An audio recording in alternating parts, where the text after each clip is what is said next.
Cup ముఖ్యం బిగులు. మాకు మంచి కోచ్ ఉంటే మేము ఖచ్చితంగా ఈ మ్యాచ్ గెలిచుండేవాళ్ళం.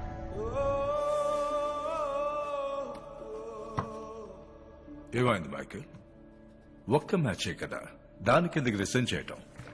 వాళ్ళు ఓడిపోయారని వెళ్ళిపోవట్లేదు సార్.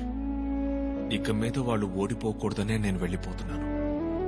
వెస్ట్ బెంగాల్ నుంచి చటర్జీ అని ఒక ఫ్రెండ్ రేపు వచ్చి ఛార్జ్ తీసుకుంటారు. Thank you sir. నాకు మీరు చేసిన సహాయానికి థ్యాంక్ యూ. రే ఏంట్రా ఇక్కడ? ఈళ్లే బాబు, హాస్టల్లో మనల్ని రౌండప్ చేసింది. రే ఇక్కడొద్దు, బయటికి వెళ్ళి చూసుకుందాం. Sorry sir. కాదు కాదు, ఇది ఎక్కడే మాట్లాడాలి, అదే కరెక్ట్ గా ఉంటది. వీళ్ళ పంపింది ఎవరో తెలుసా? అడుగు.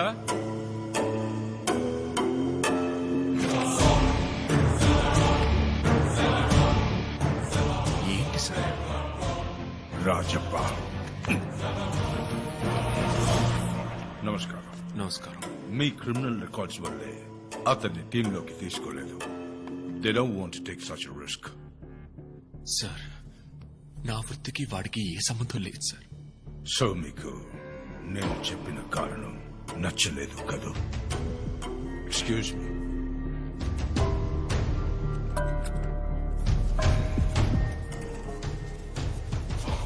రాజప్ప, మీ దృష్టిలో ఫుట్బాల్ అనేది ఒక స్పోర్ట్, కానీ మా దృష్టిలో ఇట్స్ బిజినెస్. స్పోర్ట్స్ అంటేనే డబ్బు. ఒక్కసారి నేషనల్ టీంలోకి వస్తే అతను ఓడినా గెలిచినా ఖచ్చితంగా గవర్నమెంట్ ఉద్యోగం ఉంటుంది. పెద్ద ఉద్యోగం సార్. రైల్వేస్, కస్టమ్స్, ఎయిర్పోర్ట్ అని.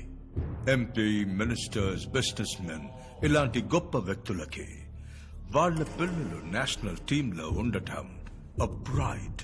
అందుకు వాళ్ళు ఎంత అడిగినా ఇవ్వడానికి సిద్ధంగా ఉన్నారు. మీ అబ్బాయిని నేను టీంలోకి తీసుకోవడానికి ఎంత ఇవ్వగలరు?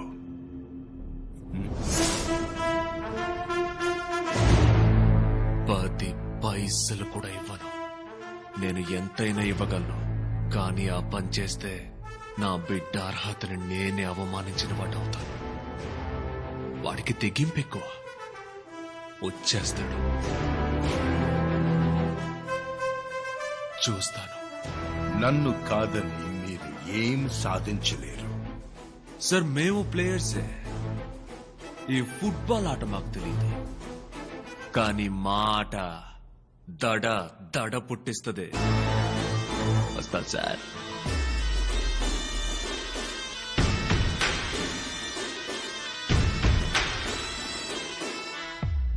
మైకిలో నాన్న డన్. మిగిలిన రావుతురు కొట్టు దగ్గర ఆపు. పొద్దునే వస్తా అన్నా, మర్చిపోయా. సరేనన్నా, నువ్వు బయలుదేరు, నేను వచ్చేస్తా. ఓకేనన్నా, రండ్రా.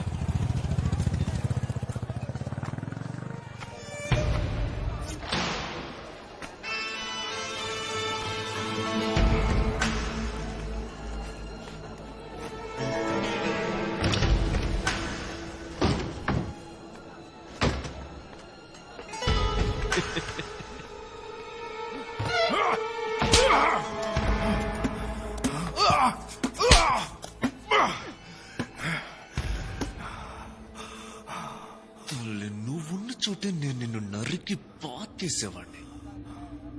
ఏదో పెద్ద లోకమంతా నీ కాళ్ళ కింద పడున్నట్టు రెచ్చిపోయా. ఒక్క అర్ధగంటలో నీ జీవితం ఎట్టా మారిపోయిందో చూసావా? అందుకే నేను కొంచెం ఆడుకొనిచ్చి కొట్టా. మనిషి మనిషికో బుద్ధి, మహిళో సుమతే. నీ నోరు రావుద్రు, పత్రాలు తీసుకురా. మా వాడిని టీంలోకి తీసుకోవడానికి నువ్వు నన్ను డబ్బులు అడిగావనుంది. సంతకం పెట్టు. నా పని పోతుంది. సంతకం పెట్టకపోతే మరి నీ ప్రాణం పోతే పర్వాలేదా? పెట్టో సంతకం. ఉన్నోళ్లు పైకి రావడానికి 1000 అడ్డదారులున్నాయి. పేదపికి పైకి రావడానికి స్పోర్ట్స్ లాంటి 1-2 ఉన్నాయి. అందులోనూ వ్యాపారమా?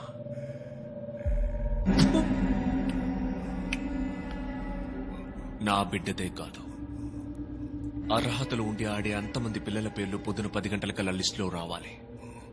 రాలేదే అనుకో, ఈ పత్రాలు ఎక్కడుండాలో అక్కడుంటాయి. ఏయ్, శర్మ, పనే కదా పోయేదని తేడా చేసావే అనుకో, ప్రాణం ఉంటే నిన్ను పనికిరాని వాడిగా చేసి పారేస్తా. ఛీ, నువ్వే.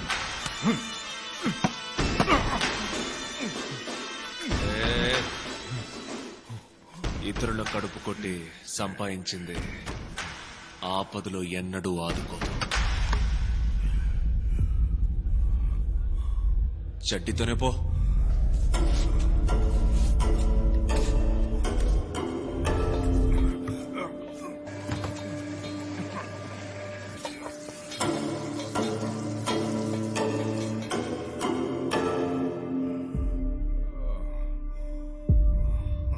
వాడి స్థానంలో వాడిని మనం ఏమీ చేయలేం.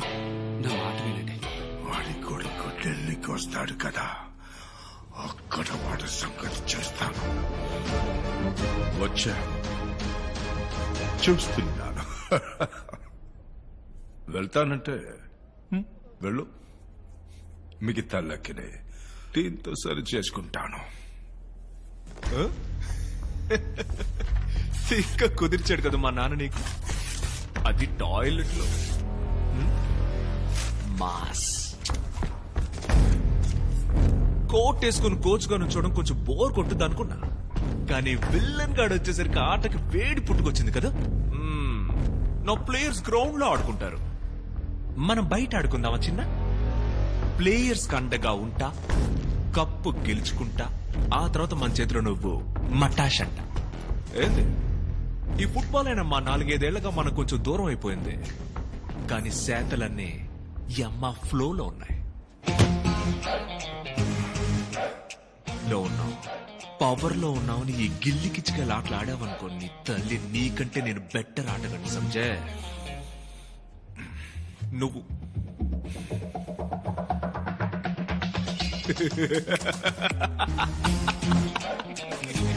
మాటలకి భయపడ్డాడన్నా. రాజపాటని మాత్రమే చూసావు, మైకల్ రాజపాటని చూసావే అనుకో, దెబ్బకే.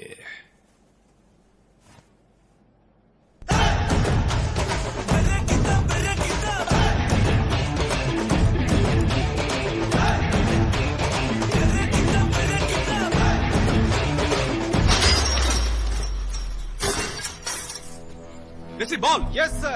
హలో, తమరు అక్కర్లేదు రావద్దన్నాం కదా, ఎంతో అవమానించినా ఫీల్ అవరా? వెళ్ళండి ముందు ఇక్కడి నుంచి. మన మధ్య ఒక బెట్ మ్యాచ్, ఓకే? సింగిల్స్ ఏం కాదు, 1 vs 11. మీరు 11 మంది, నేను ఒక్కడిని. మీ గీత దాటి నేను 3 గోల్స్ వేస్తాను, నన్ను దాటి మీరు ఒకే ఒక్క గోల్ వేసి చూపించండి. మీరు గెలిస్తే ఈ గ్రౌండ్ మాత్రమే కాదు, ఈ ఊరే వదిలేసి వెళ్ళిపోతాను. ఒక్కవేళ నేను గెలిస్తే నేను చెప్పినట్టే మీరందరూ విని తీరాలి. ఏంటి సుమా, భయమా? పోచమ్మా, రెడీ?